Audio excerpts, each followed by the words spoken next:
Hey, I got a quick. What would you rather be? Yeah. The RKO or Diamond Cutter? RKO, of course. RKO. Diamond Cutter never was a meme. Of course, memes didn't exist in 1998. Richard Ives says, and we've gotten this one a bunch of times, and so I just want to get this out of the way. Sure. Because this one's kind of easy to answer. Richard Ives asks, what if ECW had won the Monday Night Wars? Now, I'm assuming he means what if ECW had somehow come out on top during the 90s, because they weren't on Monday nights. They were on syndication wherever your local. Yeah, it was Saturday nights for us. It was Saturday nights in LA. Who knows what it was in like Philadelphia. 11? I think it was like at 1 o'clock in the morning. Yeah, it was really late. It was very late. So. Well, it wasn't that late because the show on afterwards needed to be on super late. Oh, okay. I just thought that I remember coming home really, really late at like 1 o'clock in the morning once, and we turned it on, and it was like, what is this? I mean, yeah, maybe. Regardless, ECW was never, ever, ever. ECW is being bankrolled by WWF. For a stretch, yeah. This isn't like Impact Wrestling, who bought their own channel. No. This is ECW had problems paying their own wrestlers. Yeah. Financially speaking, they never would have won. Never stood a chance. In the end.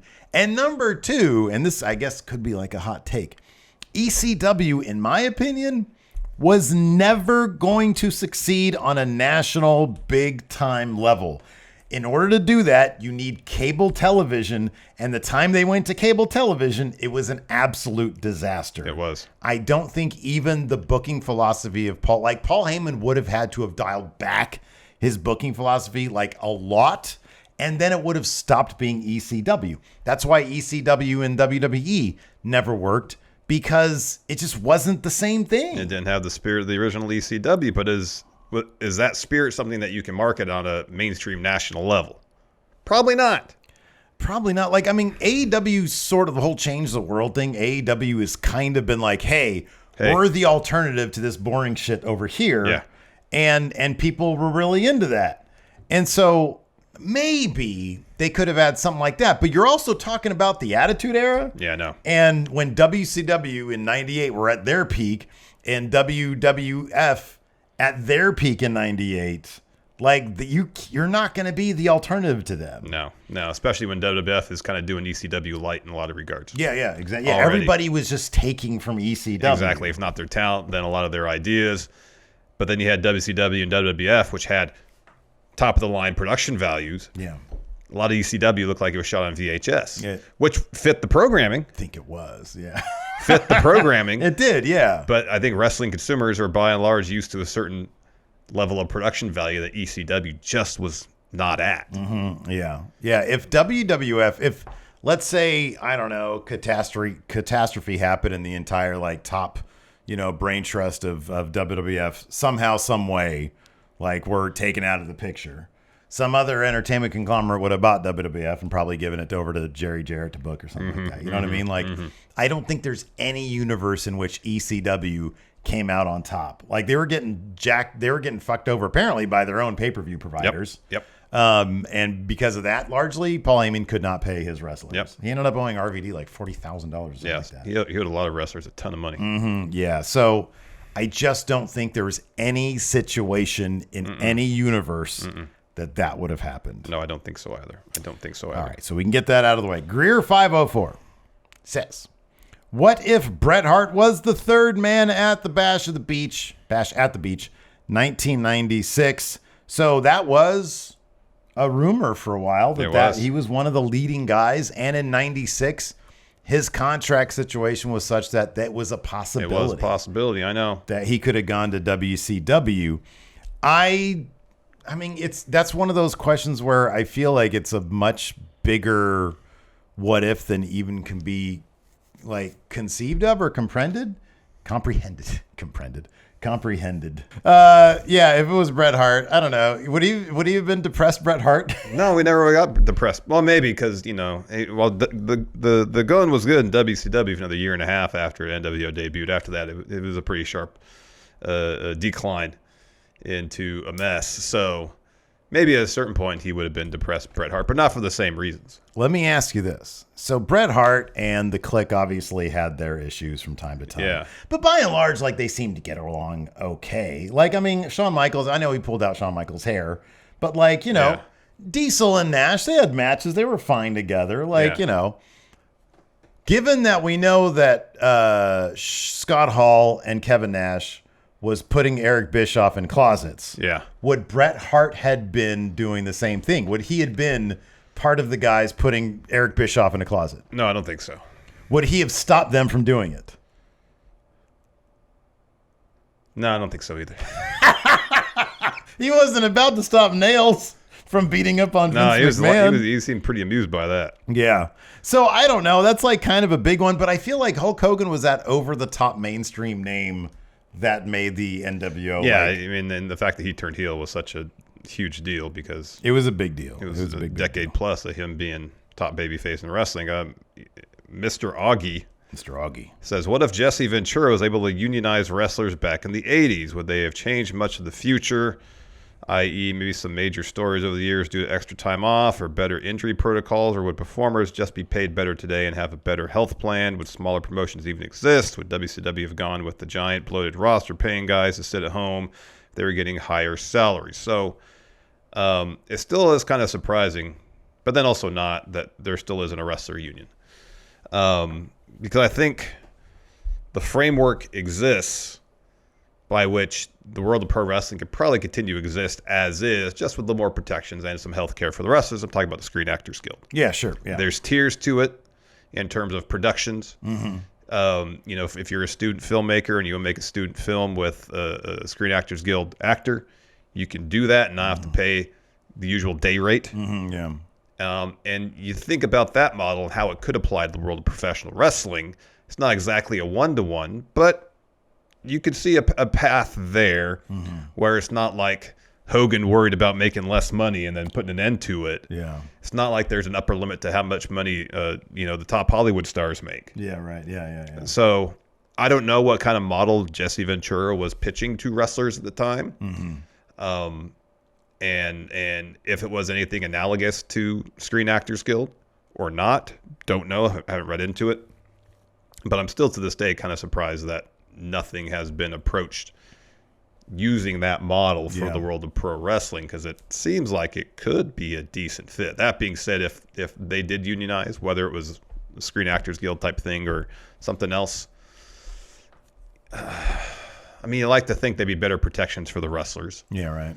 Healthcare, but I don't know. That's one of those things where it would, in some respects, fundamentally change how the business was done, especially in the 80s. It's hard to wrap your head around it. That is like way too big of a thing. Like, yeah, that's like, the second something shady happens, the wrestler just goes to a union rep and is like, hey, this is happening right now. Yeah. And you have to wonder, again, it's one of those things where Vince McMahon had such a stranglehold on wrestling that if he wasn't around for whatever reason, I wonder if things could have been different, because he did seem pretty ruthless. Big piece of shit. Yes. Ronan says, what if MJF walked out after Double or Nothing 2022 and did not return to AEW? I feel this would have been somebody else slotted in that MJF, I'm the devil guy role. Probably. Maybe CM Punk would have been in that role. I don't know. Yeah. No, he's still pretty over as a babyface. That probably wouldn't have been him, but somebody else. Maybe Adam Cole just would have been the devil from the very beginning. I mean, maybe Tony Khan. Maybe somebody would have pitched Swerve back then in that role. Could be. But I don't know if Swerve would have been persuaded by Adam Cole to be happy and friendly. That didn't really sound. Anyways, Kelmiko says, what if LA Knight came to WWE in 2015 or 2016 instead of staying with Impact? He's mentioned he regrets not just coming over and taking a chance on himself. Vince is still there. I know. And Vince is still there. And if Vince didn't see anything in him in 2021, whenever it was, I don't know if he would have saw something in him in 2015. Yeah. I don't know. LA Knight's an interesting individual, because he's kind of been doing the same thing for the last almost decade. So I wonder if Vince had him 10 years earlier. Yeah. if that would have made a difference in terms of like him being, I'm going to make you a manager. Oh, in terms of, being 10 years younger? Yeah. Maybe, because you'd think, apart from maybe the age aspect of it, LA Knight would check a lot of the boxes in terms of what was a prototypical WWE superstar. You would think so, yeah. But who knows? Donald Gold Sr. says, I don't know if you've done this one, but what if Magnum TA hadn't gotten into that accident? Had you ever heard that Vince was really high on Magnum TA and he would have brought him in? I thought I heard that at some point. I don't know. Like, who were other top NWA stars of the time? Maybe he would have ended up like being a deal in WCW, but maybe he would have been, Barry Windham in WCW? Yeah, it's hard to tell. I mean, like, obviously they had high hopes for him. Yeah. He was Dusty's protege, and it seemed like he was on a path to become champion, if not for the accident. So, it's hard to tell though, because if by the mid '80s and he was a huge deal, and Vince comes over and says, "I'm going to write you a huge check to come to WWF." There's no guarantee. There's a lot of people that were super popular in the regional days who came to WWF and just were kind of mid-carders. This is the interesting thing about Magnum TA is that he had a good head on his shoulders. Mm-hmm. And I wonder how that would have affected, because like I think of another guy, he was an NWA champion, but he was like kind of close, and he probably could have been, and he was WCW champion, Lex Luger. Mm-hmm. Magnum TA probably had more charisma than Lex Luger. Yeah. Probably a better wrestler than Lex at that point. Yeah, maybe. Well. I mean, I can see some similarities there. And look at Lex Luger. He spent some time in WWF. Could have gone to the top if Vince, if he was happy being on a bus. Yeah. So I don't know. I feel like either he could have gone to the top, or he could have been like, "This business sucks. I'm out of here. I'm going to go sell real estate," or whatever he wanted to do. He's in cell phone towers. Yeah, that's good money right there. That is good money. Paleo Patient says, what if Goldberg didn't kick Bret Hart? What do you think Bret Hart's ultimate? I feel like he would have, depending how much time was on his WCW deal, but WCW that was 2000. That was 2000 when that happened, right? Late 99, early 2000, something like that. So by 2001, WCW's out of business. Yeah. Anyways. So I guess the question is, would he have gone to WWF? What if he had accepted a buyout and gone to WWF right away? Yeah. Or wrote out the rest of his contract? It was right. It was not that long after Owen died. Mm-mm. So I don't know that he would have, maybe he would have shown up and had an actual run in 2010 instead of like that goofy run that he had. Yeah. So maybe there would have been that. I don't know. That's sort of, you know what he would have done? He'd gone to TNA. Yeah, probably. He probably would have been like, if you look at Sting, he would have followed Sting's career. That's exactly what would have happened. Yeah. He had a long run in TNA. Yeah. Probably a short stint back in WWF. Landed in AEW. Probably. There you go. Probably. He booked it. Let's see here. Maybe he would have been the first AEW champion. He would have been, and then he would have introduced horses to the equation too. Oh my gosh. Nouveau Ninja says, what if the WWE women's division was treated as an equal from the beginning? No Wendy Richter screw job, no Alundra Blaze trashing the title in WCW, no Divas era. Do you think the talent pool would be greater, or would it be roughly the same? I think it's probably caught up to where it always would have been at this point.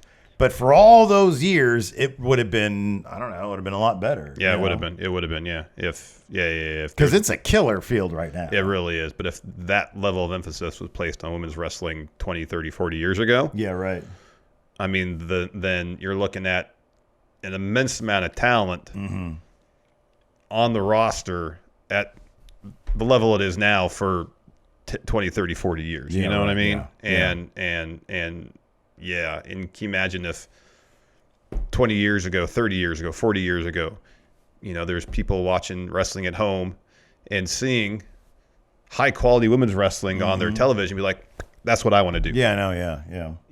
And it's a bummer we didn't get that until much later. But you got to imagine that 40 years ago, with more emphasis placed on women's wrestling. Yeah, I think it would have significantly altered kind of the course of women's wrestling history in here in North America. AEW would be doing a lot more than one women's match per show. You'd hope so. You'd hope so. I think so. Dyna Dude says, what if Bischoff opened the arena doors to DX? I mean, That would be weird. Like, they're not contracted to That would have been strange WCW. if they rolled in their Jeep to Nitro. And I feel like they were probably friends with a lot of wrestlers, so I don't think Bischoff would have been like, go get him. And then because Hall and Nash would have been like, we're not going to get them at all. They're our friends. Hey, guys, let's get... Paul. Hey, Sean. Hey, throw him up. Let's have some beers. I know, like Nash and Hall would have gone in the Jeep with them. They would have gone in that Jeep. No, when Bischoff yelled at him, guess what? He's going back, get locked in the closet again. Cool ride. You don't tell me what to do, Bischoff. I was going to do wrestling what ifs. Drop yours in the comments below. You're not going to tell me what to do, Bischoff. Give him a pedigree.